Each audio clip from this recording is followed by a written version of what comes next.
Ini contoh mobilnya yang akan direvitalisasi itu.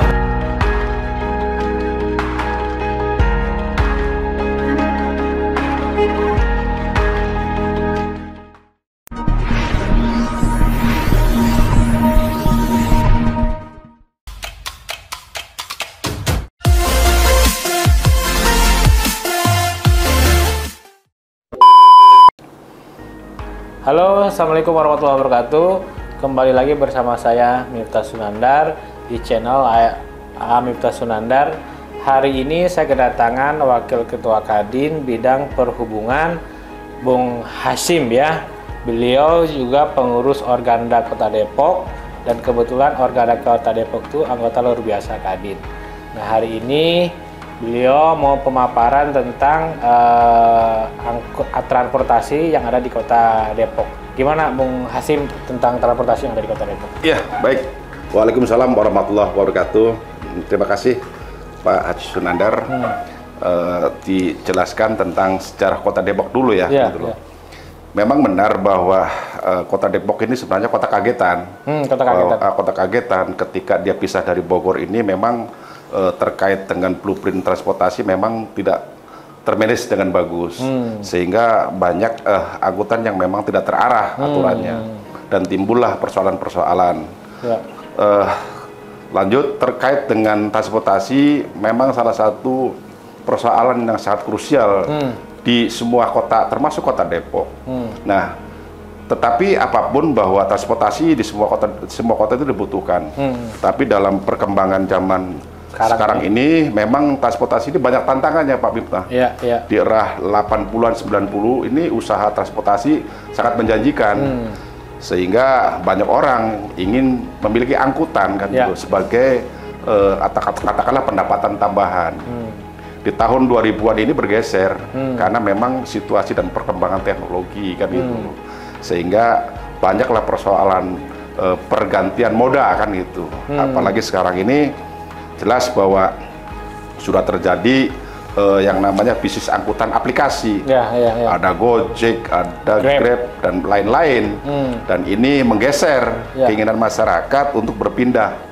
Awalnya angkutan biasa gitu ya. Dari angkutan biasa menjadi angkutan yang mudah dijemput sampai datang ke rumahnya. Bahkan sampai ke dapur lah katakan seperti itu keinginan. Itu biasalah masyarakat Depok maunya seperti itu dan masyarakat yang lain. Sehingga angkot ini bukan barang transportasi ya, yang diminati oleh masyarakat kan gitulah. Ini kan tantangan. Kan. Saya ini selaku pengurus Kadin bidang transportasi sekaligus juga pengurus Organda Kota Depok sedang mencari cara formula Pak Miftah kan itu loh. Bagaimana untuk bisa mengembalikan lagi semangat bahwa bisnis transportasi sesungguhnya bagus dan bisa menjanjikan, menjanjikan untuk para pemilik angkutan kan gitu.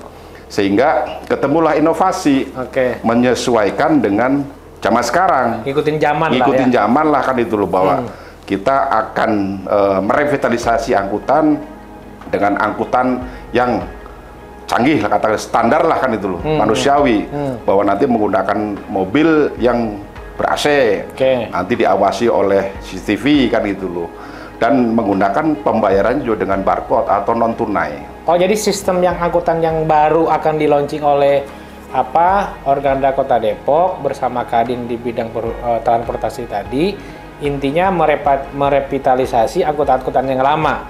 Intinya tapi tidak menambah angkutan yang lama, misalnya 100 tidak menambah. Hanya unit yang lama dirubah menjadi unit yang baru gitu ya.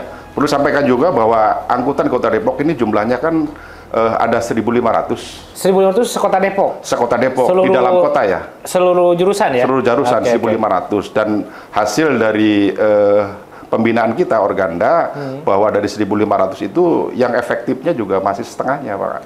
Oh, jadi dari 1.500 juga tidak semuanya berjalan itu ya? Berjalan.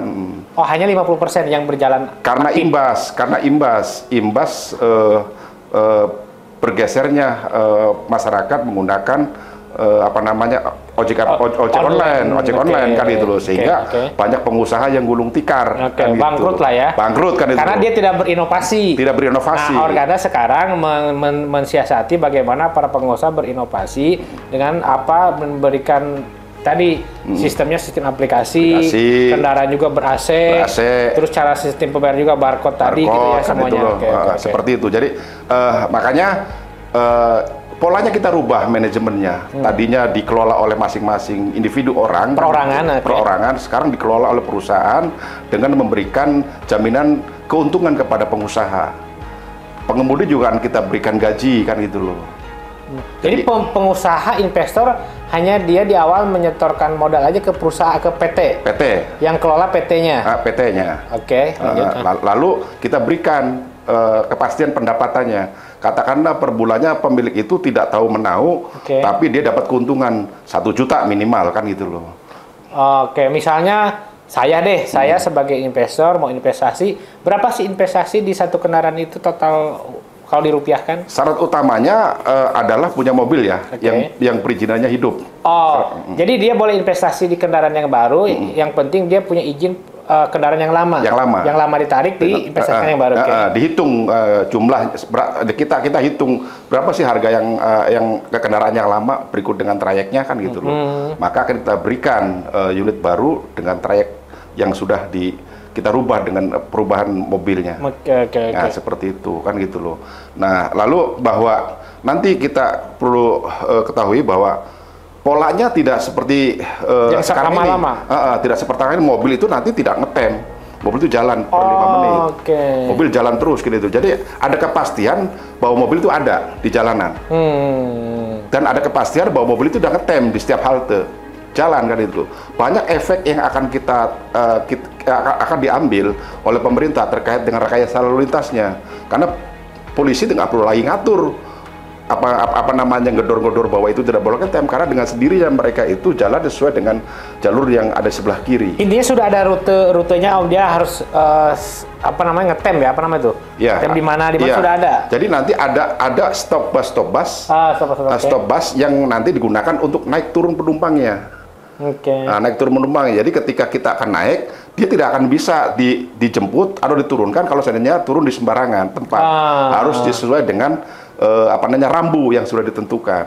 Itu berarti ide teman-teman Organda sendiri untuk bagaimana transportasi di Kota Depok itu jadi lebih baik dan lebih bagus dan akhirnya tidak macet, karena selama ini kan kalau angkutan yang lama itu dia ngetem di mana aja nunggu penumpang, akhirnya macet kan, itu ya problemnya. Betul.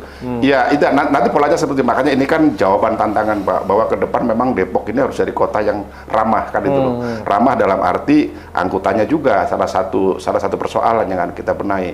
Tinggal nanti bagaimana Kadin mendorong terhadap pemerintah untuk bisa turut serta memang sebagai regulatornya, bahwa ini loh, bahwa Kadin, Organda Depok sudah menghadirkan inovasi yang memang dalam memberikan pelayanan terhadap masyarakat yang menurut saya sangat manusiawi kan gitu.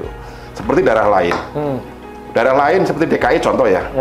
DKI Jakarta melakukan revitalisasi kan dengan anggaran pemerintah daerah, Pak. Ya kan itu loh, dengan APBD-nya kan itu.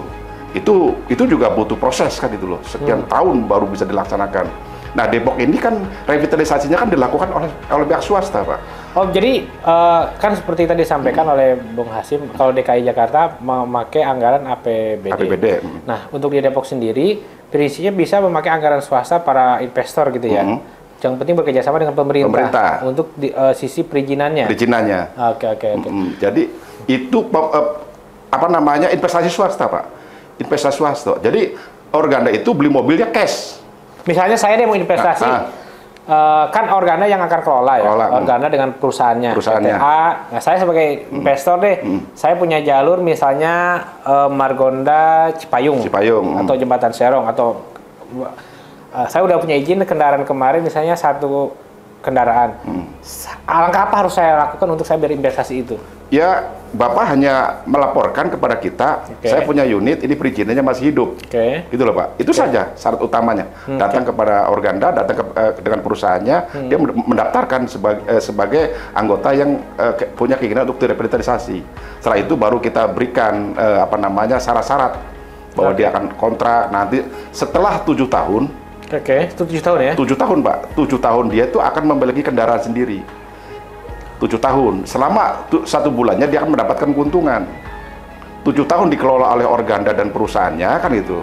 Nah, sementara perizinan kan 10 tahun, mobil wajib perpajakan. Oh, jadi perizinan itu ada batas maksimal waktu? Ada. Perizinan itu sendiri tidak boleh melebihi dari 10 tahun? 10 tahun. Berarti si investor itu mobil itu dikelola oleh perusahaan selama 7 tahun. 7 tahun itu bisa menjadi hak milik si investor. Kendaraan lamanya. Kendaraan lamanya. Karena sudah tidak boleh lagi beroperasi menjadi angkutan transportasi lagi. Jadi gini, ada masa jeda 3 tahun. 3 tahun dikembalikan kepada pemilik. Kan masih ada sisa 3 tahun untuk operasional. Karena batas usia kendaraan kan 10 tahun. Ya kan? Nah, dari 3 tahun itu ditawarkan mau dikelola perusahaan atau dikelola sendiri kan itu loh. Nah, kalau seandainya dikelola perusahaan, berarti yang mengelola perusahaan dia tetap dapat keuntungan dalam setiap bulannya. Nah, selama 3 tahun itu, setelah 10 tahun itu, dia diwajibkan kendaraannya untuk direvitalisasi kembali. Kalau sudah 10 tahun. Kalau sudah 10 tahun. Jadi intinya pengelolaan itu di perusahaan itu cuma 7 tahun. Kira-kira pembagian hasilnya seperti apa, Pak? Jadi hitungan dari kita itu untuk sementara ya, pemilik itu per bulannya dapat 1 juta.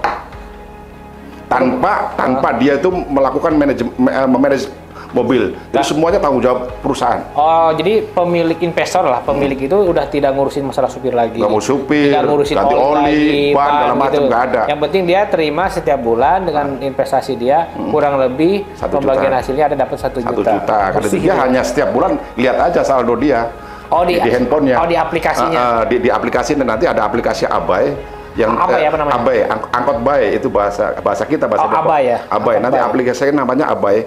Ada 3 sistem aplikasi kan itu yang bisa dicek. Ada aplikasi yang untuk pemilik, ada perusahaan, ada juga pemerintah kan itu loh. Pemerintah dan Dinas dalam ini bisa melihat jumlah penumpang hari ini berapa kan itu. Oh, jadi bisa kelihatan ya? Bisa. Jadi, pemerintah Kota Depok melalui Dinas Perhubungannya bisa melihat berapa masyarakat yang menaiki angkutan umum yang ada di Kota Depok. Setiap hari bisa dimonitor, sehingga tidak perlu lagi kan itu loh. Dia itu survei load factor segala macam. Karena setiap hari bisa dimonitor lewat aplikasi itu, Pak. Oh, itu masing-masing jurusan. Itu bagus banget itu kalau bisa. Ya mudah-mudahan buat teman-teman organda Kota Depok dengan Kadin yang di bidang transportasi ini bisa merealisasikan tadi. Gitu. Dan pemerintah, saya yakin pemerintah akan mendukung lah itu. Harusnya pemerintah mendukung. Kalau tidak mendukung pun tetap ini akan jalan, Pak, kan itu loh. Karena ini keinginan dari teman-teman pengusaha kan itu loh. Dan untuk contoh kendaraannya sudah ada ya? Sudah ada. Kita sudah ada contoh prototipenya kan juga bisa lihat, nanti kita prototipenya. Lihatin sarana-sarana di dalamnya ya. Iya. Ini contoh mobilnya yang akan direvitalisasi itu. Betul. Bahwa ini adalah salah satu prototipe untuk angkutan dalam rangka revitalisasi di Kota Depok. Dan ini salah satu prototipe. Nanti ada beberapa perubahan komponen di dalam. Karena mobilnya mobil apa sih ini? Ini Wuling, Pak. Oh, Wuling ya? Wuling, dan ini kita upgrade sendiri. Ini seperti ini standarnya kayak gimana nih? Standarnya ini standar bangku seperti angkutan biasa. Penumpang di depan 1, di belakang 5-3. Oh, jadi ini sana 5, ini 3. Jadi 9 penumpang semuanya? 9 penumpang semuanya. Nanti akan dilengkapi beberapa fasilitas CCTV yang ada di depan dan komponen yang lain di dalam sebagai pengawasan di dalam operasionalnya. Tapi ini kan saya lihat kayaknya sempit begini tuh, kalau mau naik begini ini gimana? Nanti ada perubahan, Pak. Bentuk aslinya nanti akan muncul seperti angkutan. Dan nanti rencananya ketika buka pakainya touchscreen. Buka sendiri ya. Gitu rencana. Jadinya seperti itu. Nanti secara bayar penumpangnya gimana itu? Sistemnya dengan barcode saja, dengan handphone nanti. Udah disiapkan di sini? Sudah disiapkan nanti alatnya kan itu. Oke, baik. Seperti itu.